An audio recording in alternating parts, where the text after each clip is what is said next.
Sayap militan Palestina mengunggah video pembantaian yang dilakukan Israel dan Amerika Serikat.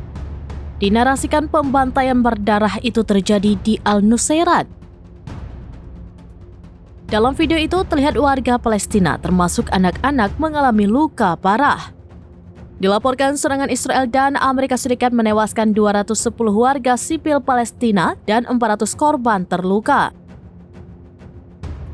Meski begitu, Hamas menyebut dalam serangan itu Israel telah membunuh 3 tahanan di kamp Al-Nusairat, salah satunya berwarga negara Amerika Serikat.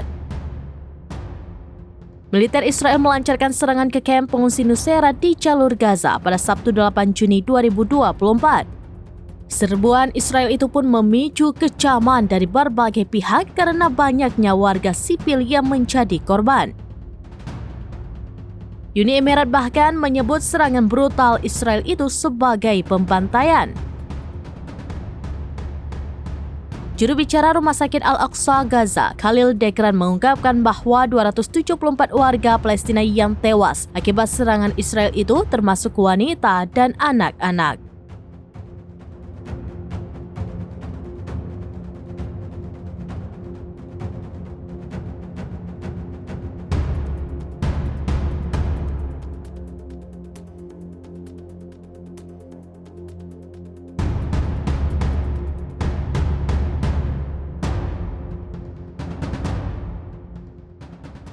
Download Tribun X sekarang, menghadirkan lokal menjadi Indonesia.